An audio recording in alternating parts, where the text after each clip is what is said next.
नमस्कार, मैं हूं दिनेश। कार्यक्रम है कृषि दर्शन, जानकारी है आपके लिए। किसान भाइयों, आज हम हैं मध्य प्रदेश के जिला सागर के विकासखंड खुरई के एक गांव बनखरिया में। किसान भाइयों, आप देख रहे हैं मेरे पीछे एक तालाब है। ये तालाब की आवश्यकता क्यों पड़ी? क्योंकि हमारे प्रदेश के गाँव में सिंचाई के कुछ कम साधन हैं। क्योंकि हमारे प्रदेश में कोई हिमनदी नहीं है, कोई बर्फ़ से नदी नहीं निकलती, इसलिए हमारे किसानों को स्थानीय संसाधन के माध्यम से सिंचाई करना पड़ता है। तो किसान भाइयों, खुरई क्षेत्र में हमने ये देखा, ग्रामीण क्षेत्रों में हमारी टीम ने जब भ्रमण किया तो ये देखा कि जगह जगह तालाब बने हुए खेत में। ये तालाब क्यों बने, कब बने, इससे क्या फ़ायदा हुआ, इन तमाम बातों की जानकारी के लिए ग्राम बनखरिया के एक किसान भगवान सिंह जी ठाकुर हमें मिले। हम उनसे ये जानेंगे भगवान सिंह जी से कि ये तालाब से क्या फ़ायदा हुआ, किस योजना के अंतर्गत बने, इससे और क्या क्या फ़ायदे हैं, और इन तालाबों को अगर हमारे प्रदेश के किसान भी बनाएं तो क्या लाभ उठा सकते हैं। इन तमाम बातों की जानकारी आज हम आपको देंगे। भगवान सिंह जी, आपका कार्यक्रम में स्वागत है। सबसे पहले तो ये बताएं कि जो हम देख रहे हैं तालाब, इस तालाब का निर्माण आपने क्यों और कब किया? इस क्षेत्र में पहले हवेली बंधान होते थे और उन हवेली बंधान की परिभाषा ये थी कि खेत में चारों तरफ बंधान डाल देते थे। और मध्य प्रदेश शासन ने भी 1981-82 में वाटर शेड स्कीम यहाँ बंधानों के लिए चलाई थी। उसमें यहाँ पर हवेली बंधान में ये होता था कि बारिश भर इसमें पानी भरा रहता था और सितंबर के अंतिम सप्ताह में इस पानी को किसान निकाल देता था और असिंचित गेहूँ, चने, मसूर की खेती करता था। क्रमशः यहाँ पर जागरूकता आई, किसानों ने सिंचाई की ओर ध्यान दिया और उन्होंने ट्यूबवेल खनन करवाए। मध्य प्रदेश शासन कृषि विभाग 40,000 रुपये मोटर और ट्यूबवेल के खनन पर देती थी अनुदान के रूप में, बाकी वह किसान स्वयं करता था। तो किसानों ने कुछ ने ट्यूबवेल लगवाना शुरू किए। ट्यूबवेल सफल नहीं हुए, बहुत कम सफल हुए। 5 से 7% ट्यूबवेलों में पानी रहा, किसी में 1 साल बाद पानी सूख गया, किसी में निकला ही नहीं और किसी में अनुदान भी नहीं मिला और किसान का पैसा अपने जेब से लग गया। किसानों ने निर्णय लिया कि क्यों ना हम अपने खेतों के अंतिम छोर पर, जहां अपने संपूर्ण एरिया का क्षेत्रफल का पानी बह के आता है, वहां एक तालाब का निर्माण क्यों न किया जाए। मध्य प्रदेश शासन में भी इस ओर ध्यान दिया, खेत तालाब योजना का प्रारंभ किया और उसमें भी अनुदान मध्य प्रदेश शासन ने दिए जाने का निर्णय लिया। बलराम तालाब एक स्कीम निकाली मध्य प्रदेश शासन कृषि विभाग ने, उसके अंतर्गत 80,000 रुपया अनुदान के रूप में किसान ने दिया। 2 किस्तों में, प्रथम किस्त 40,000, 50% काम होने के बाद 40,000 बाद में दिया जब तालाब का निर्माण हो गया। निर्माण की शेष राशि किसान ने अपने स्वयं के व्यय से खर्च की। किसानों ने जब इस तालाब को बनाया, इससे सिंचाई का रकबा बढ़ा, उत्पादन दोगुना तिगुना हुआ। किसानों में इस बात की होड़ मच गई कि हम भी इन तालाबों को बनाएंगे। 1993 में मैंने इस तालाब का निर्माण शुरू किया और प्रथम वर्ष यहाँ पर पहले इतनी जेसीबी वगैरह, डंपर वगैरह का प्रचलन नहीं था, ना इतने उपलब्ध थे। सरकारी लेवल तक ही जेसीबी चल पाती थी। तो राजस्थान के लोग यहाँ पर 70 रुपये घंटे में तालाबों का निर्माण करते थे, 70 रुपया घंटा लेते थे और तालाब को गहरीकरण करते थे। तो प्रथम बार हमने इसमें 5 लाख रुपया लगाया, जिससे हमारा काफ़ी उत्पादन बढ़ा, बरसात का पानी इकट्ठा हुआ। इस प्रकार से तालाब की ओर हमारा विशेष ध्यान गया कि इससे सिंचाई सरल है, सफल है, ऊपर ग्राउंड लेवल से ही पानी उठाना है, इसलिए इसके लिए विस्तार किया। और 1993 से लेकर 2005 तक हमने इस पर 16 लाख रुपए का व्यय किया। 32 एकड़ का मेरा एक ही खेत है। 32 एकड़ का पूरा पानी पहले तालाब में आता है। तालाब जब फुल टैंक हो जाता है तो उससे पानी लौटकर वेस्ट वेयर से सीधा नाले में जाता है। किसान भाइयों, जब हम इस गांव में आए तो हमने देखा कि हर खेत में एक तालाब बना हुआ है, जगह जगह तालाब बने हुए हैं। हम भगवान सिंह जी से ये जानेंगे कि ये जागरूकता आई कहाँ से। यहाँ के खुरई क्षेत्र के जो किसान हैं, खास तौर से जो वनखरिया गांव है, यहाँ के किसानों को ये जागरूकता मिली कहाँ से? इसके लिए क्या कोई कृषि विज्ञान केंद्र के या कृषि विभाग के अधिकारियों से मार्गदर्शन मिला आपको? इसके लिए खेत तालाब योजना यहाँ मध्य प्रदेश शासन कृषि विभाग ने पूरे मध्य प्रदेश में लागू की थी। उसको प्रदर्शन के रूप में यहाँ किसानों ने देखा कि ये कि अच्छी स्कीम है। खेत के चारों तरफ के ढाल के कोने में इसको गहरीकरण करके बरसात का पानी इकट्ठा किया और रबी में सोयाबीन का पलेवा करके वो बोनी करने से किसान को लाभ हुआ। तो इस ओर किसान एकाएक तालाब बनाने की ओर अग्रसित हुए और बलराम तालाब की एक स्कीम मध्य प्रदेश शासन ने निकाली, जिसमें 40,000 आधा निर्माण पर और 40,000 फुल निर्माण पर कुल मिला के 80,000 का अनुदान मध्य प्रदेश शासन ने किसानों को दिया, जिससे किसान प्रोत्साहित हुए और उन्होंने बलराम तालाब बनाना प्रारंभ किया।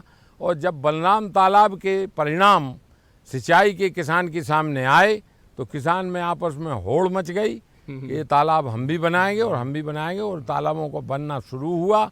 दूसरा, हमारे रिश्तेदार जब हमारे यहाँ आए और उनने संपन्नता देखी, जैसा कि आप मेरे गांव में देख रहे हैं, सभी आरसीसी के मकान हैं, ट्रैक्टर भी मेरे गांव में 32 हैं, बहुत उन्नतशील गांव है और यहाँ पर कोई किसान काम करने में पीछे नहीं है।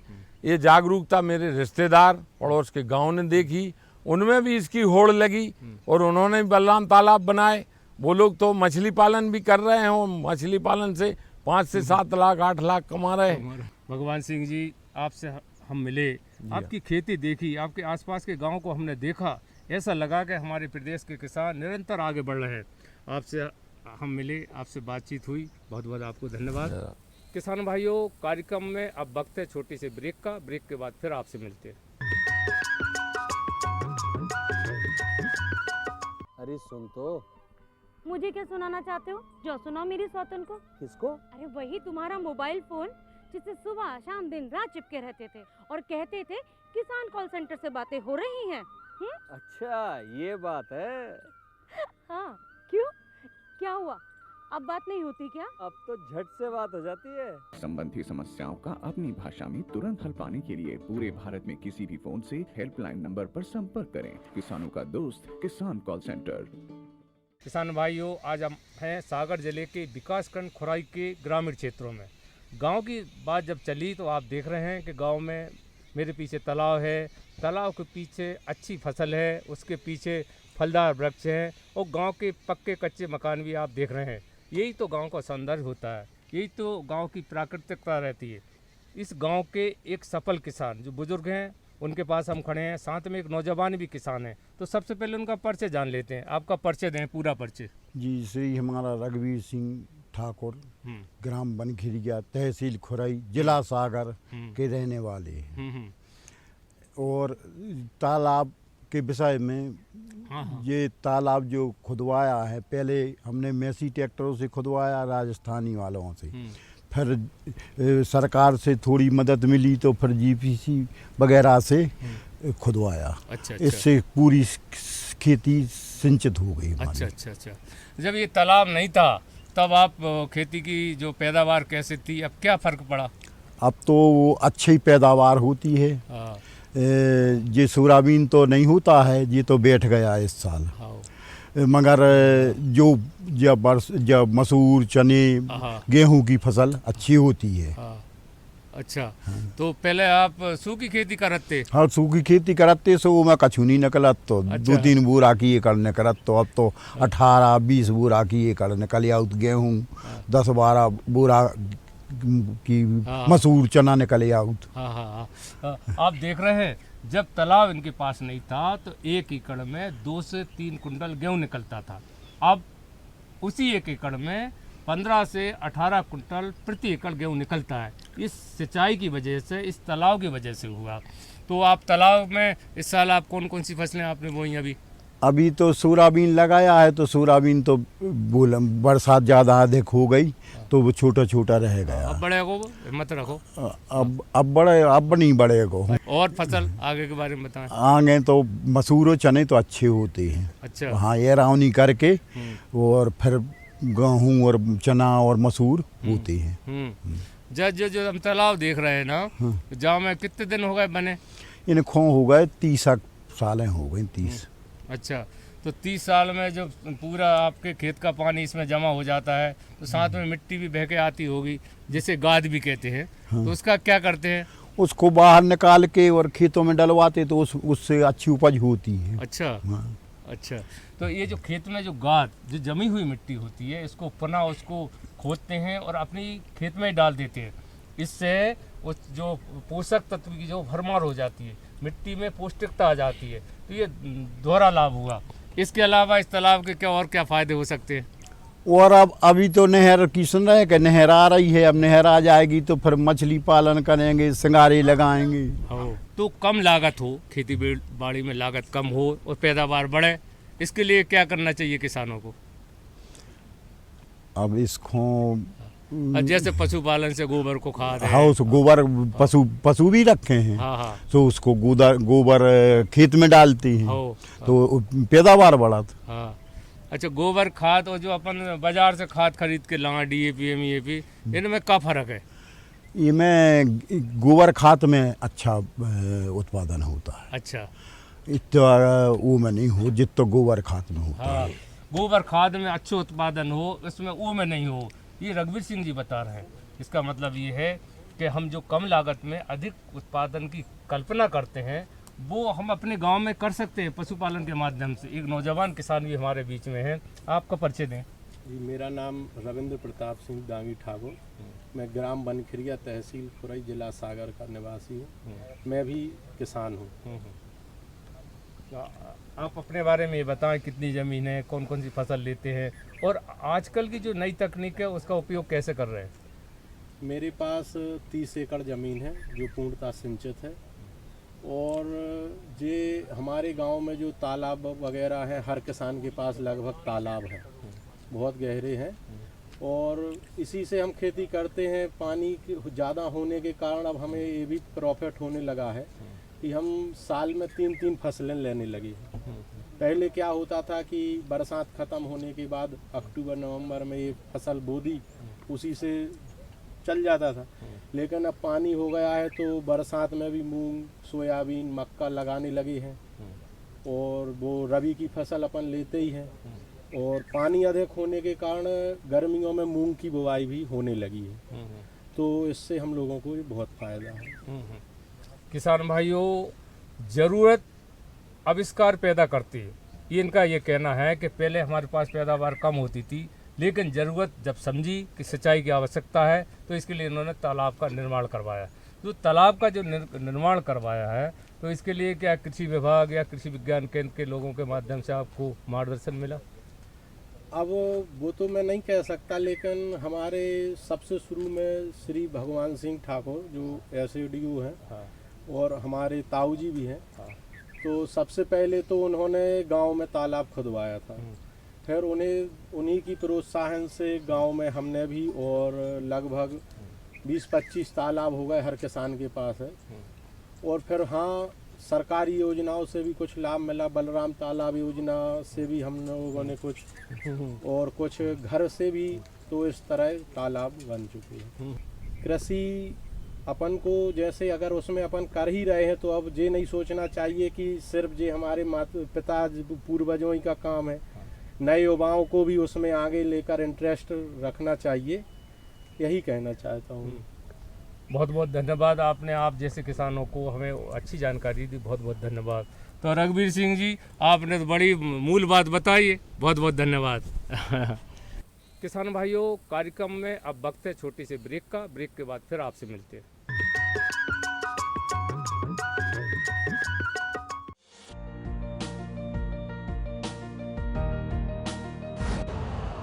यूरिया का स्वदेशी उत्पादन 70 लाख टन बढ़ाने के लिए 6 उर्वरक संयंत्रों का उद्धार किया जा रहा है। FCIL के गोरखपुर, सिंदरी, तलचर और रामागुंडम संयंत्र, HFCL की बरौनी इकाई और BVFCL की नामरू फोर्थ। सोने पर सुहागा ये है कि देश में अब बनेगा सिर्फ नीम लेपित यूरिया, क्योंकि इससे होगा किसानों का फायदा ही फायदा। अनाज का उत्पादन 10% तक बढ़ेगा, बढ़ेगी 10 से 15% नाइट्रोजन क्षमता।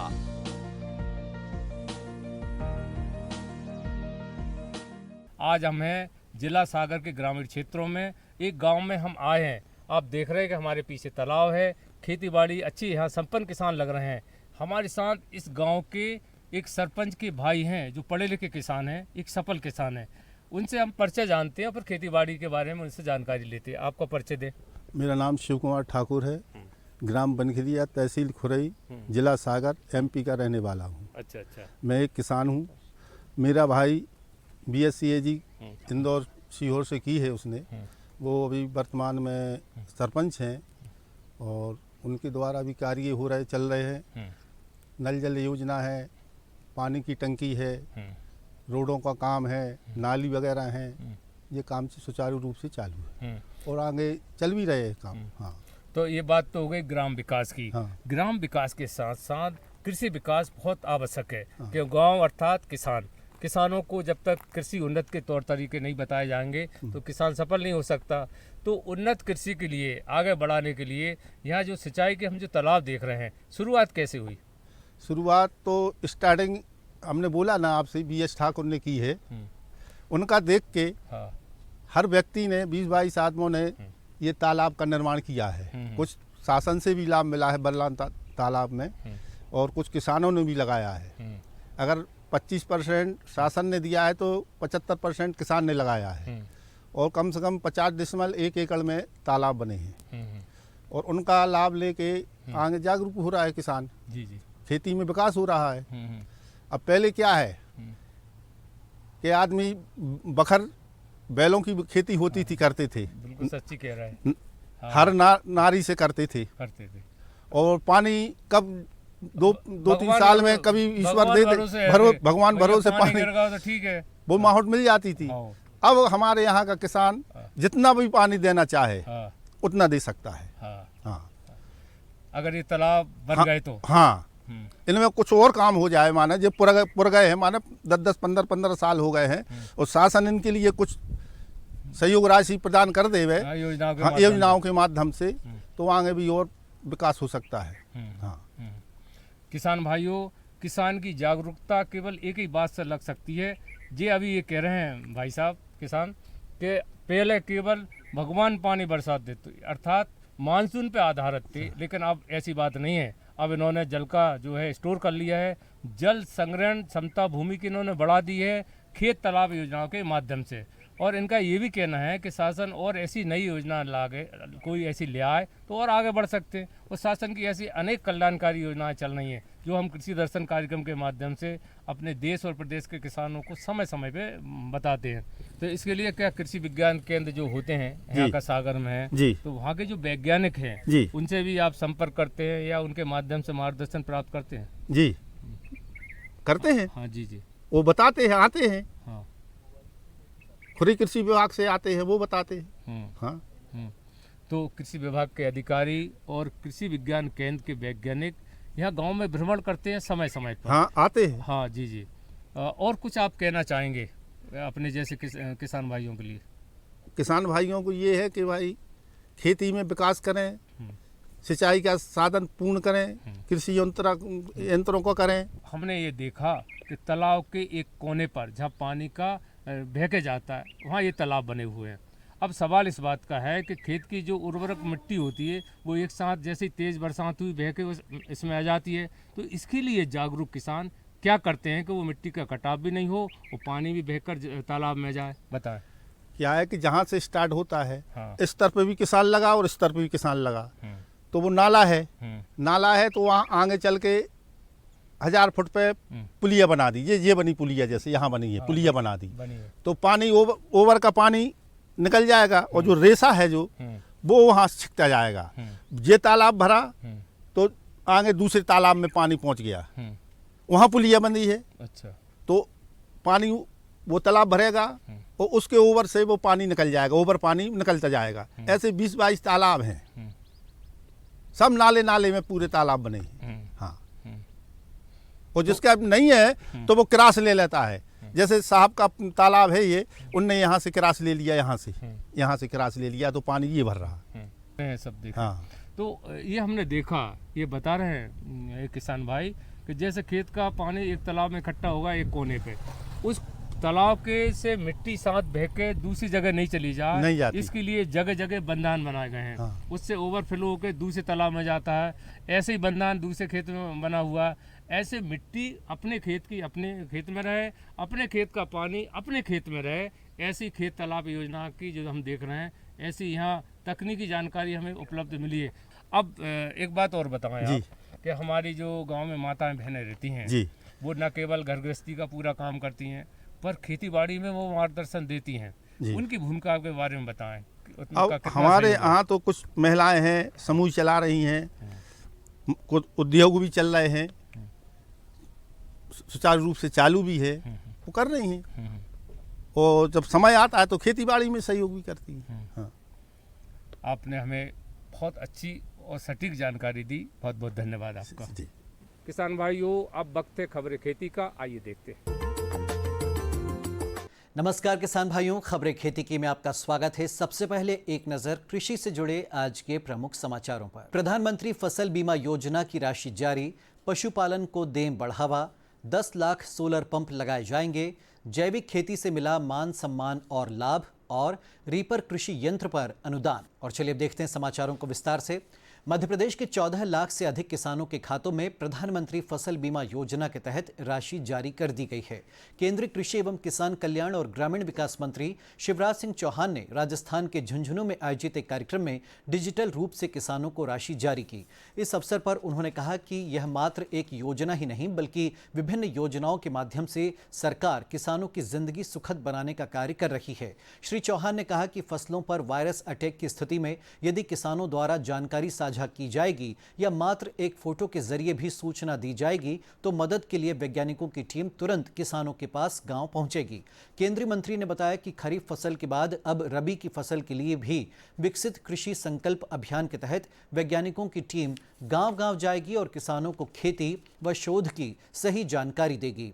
इधर मध्य प्रदेश के मुख्यमंत्री डॉक्टर मोहन यादव ने केंद्र सरकार के इस कदम का स्वागत करते हुए कहा है कि किसानों के बीमा खातों में जो राशि डाली गई, यह राशि लगभग 3 वर्षों के अलग अलग फसल बीमा की है।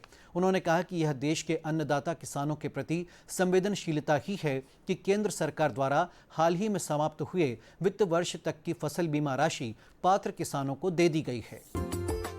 मध्य प्रदेश के राज्यपाल श्री मंगूभाई पटेल ने कहा है कि मुख्यमंत्री दुधारू पशु प्रदाय योजना के प्रत्येक चरण के क्रियान्वयन में विशेष ध्यान रखा जाना चाहिए। श्री पटेल राज्य में पशुपालन एवं डेयरी विभाग के अंतर्गत संचालित मुख्यमंत्री दुधारू पशु प्रदाय योजना की समीक्षा कर रहे थे।